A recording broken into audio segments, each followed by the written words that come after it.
MT has asked if you suspect REDS in a patient, what resources are there? And one question, of course, is what would a patient's GP do? Would a GP even recognise the term REDS or relative energy deficiency?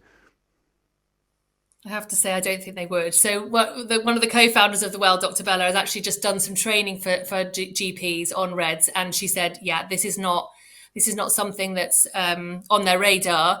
And understandably, it doesn't get put in any medical training currently. And actually, it's only been in the last decade that sports science has really more fully understood it. So GPs will tend to do, blood markers, and then they'll say, well, you've got estrogen in your system, so it's fine. Unfortunately, because we know hormones fluctuate across a cycle, that's not necessarily useful. So there's a great website called the REDS Project, and that actually has sections for athletes, for parents, and for practitioners that's specifically about REDS. And then I would also signpost people to the IOC clinical assessment tool number 2, because it's the second version released last year.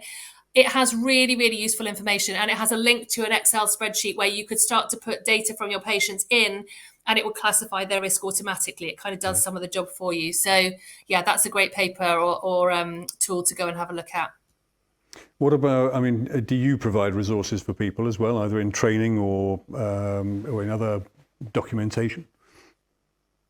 Yeah, so one of the things we would love to do is to upskill everyone working across sport, physical activity and health with information like this about the female body. And so we've created some training courses for professionals working in the sector, which really helps understand, I say, all the things that happen either exclusively in a female body, like menstrual cycle, periods, breasts and sports bras, and the importance of sports bras, through to things that happen differently. So pelvic floor dysfunction, injury risk, REDS, things like that.